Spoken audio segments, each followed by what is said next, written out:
अगर आप दुनिया की सबसे सफिस्टिकेटेड मशीन की तलाश में निकले हैं तो आपको बहुत दूर जाने की ज़रूरत नहीं है। एक पल के लिए उसी जगह पे रुक जाएं जहां पे आप अभी हैं और महसूस करें कुदरत के इस नायाब तोहफे को जिसको कि आप शरीर कहते हैं।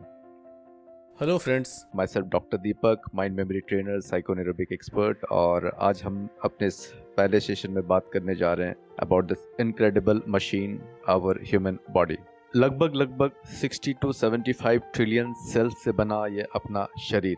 जैसे कि किसी भी मकान का बेसिक यूनिट होता है ब्रिक्स, वैसे ही हमारा ये शरीर सेल्स का बना हुआ है।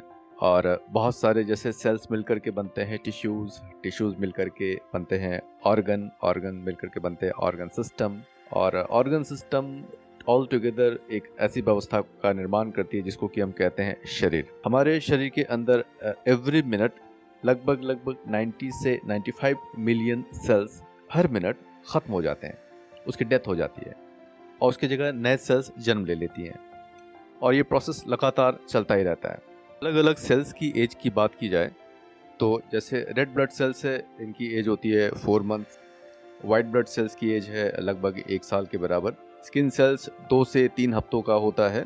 Colon cells 4 to 5 days. इसी तरह पैंक्रियास जहाँ पे इंसुलिन बनती है, तो यहाँ पे जो बीटा सेल्स होते हैं उनकी एज होती है 20 days to maximum 50 days. Study ये बताती है कि हमारा शरीर लगभग 11 महीने में पूरी तरह से इंटरनली रिप्लेस हो चुका होता है। मतलब शरीर के मोस्ट ऑफ द सेल्स बदल कर उनकी जगह नए सेल्स आ चुके होते हैं। जो शरीर आपके पास आज से 11 महीने पहले था, आज वो शरीर यहाँ पे नहीं है। और अभी जिस शरीर के साथ आप बैठे हुए हैं, लगभग 11 महीने के बाद ये शरीर नहीं रहेगा, उसकी जगह पूरी तरह से एक नया शरीर आ चुका होगा।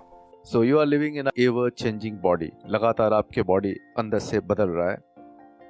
एक क्वेश्चन यहाँ पे ये बनता है कि अगर हमारी शरीर लगातार बदल रही है तो फिर बीमारियां क्यों परमानेंट रह जाती है शरीर के अंदर? अगर कोई तकलीफ है, कोई प्रॉब्लम है, इश्यूज है, तो उसको भी खत्म हो जाना चाहिए। पुराने सेल्स के साथ नया शरीर आ रहा, नया हेल्थ हो जाना चाहिए। That is why we call most of the disease as psychosomatic, मन के द्वारा उपजी गई बीमारी।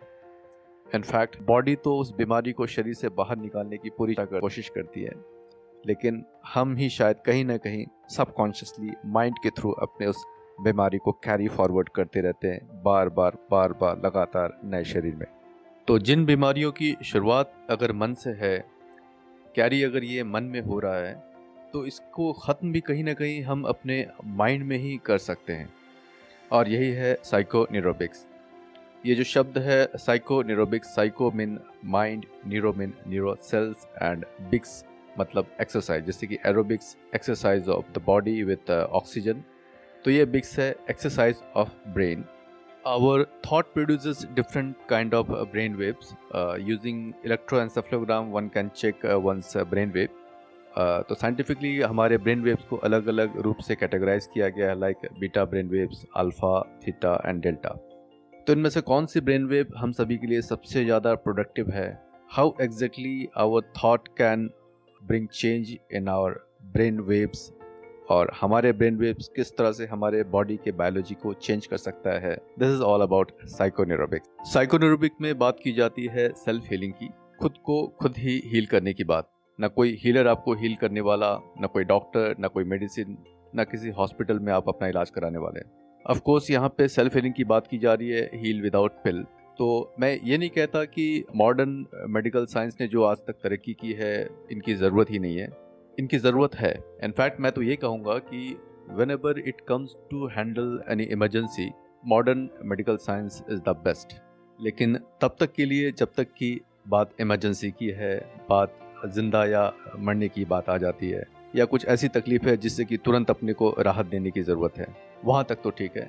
लेकिन अगर कोई पर्सन 2 हफ्ते से भी ज़्यादा मेडिसिन पे है और इसके बाद भी वो मेडिसिन ले रहा है, तो something is not right there and something must be done.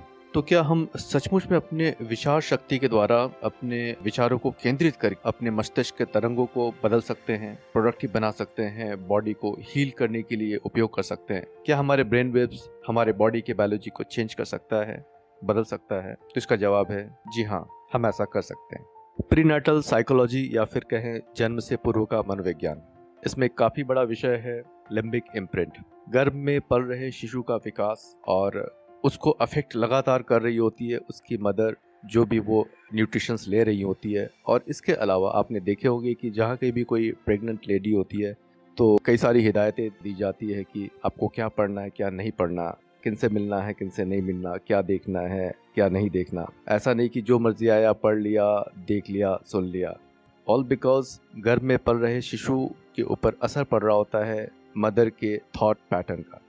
तो बात सिर्फ प्रेग्नेंट लेडी की नहीं, हम सभी के ऊपर ये बात लागू हो जाती कहीं ना कहीं, जबकि हमें पता है कि एवरी मिनट हमारे शरीर के अंदर हम 90 to 95 मिलियन नए सेल्स को जन्म दे रहे होते हैं। हमारे विचार लगातार उन जन्म लेते हुए सेल्स, कोशिकाओं का जीवन, उसका स्वास्थ्य, उसकी एज को तय कर रहा होता है। जब आप अपने विचार शक्ति को एक खास तरीके से एकाग्र करते हैं शरीर के किसी खास हिस्से में, तो वहाँ की डिजीज खत्म हो जाती है। ठीक वैसे ही जैसे कि सन रेज को हम मैग्नीफाइंग ग्लास से फोकस करते हैं पेपर के ऊपर, और आप जानते हैं क्या होता है पेपर। तो अपने आने वाले सेशंस में हम बातें करने वाले हैं about spiritual energy, about healing current. 3 से 5 मिनट का किया हुआ साइको न्यूरोबिक मेडिटेशन किस तरह से हमारे शरीर को प्रभावित करता है। हम बातें करने वाले हैं about mental body, emotional body, और किस तरह से हमारे मेंटल और इमोशनल बॉडी सटल बॉडी यानी कि सूक्ष्म शरीर को प्रभावित करती है और हमारा सूक्ष्म शरीर फिजिकल बॉडी को इन्फ्लुएंस कर रही होती है।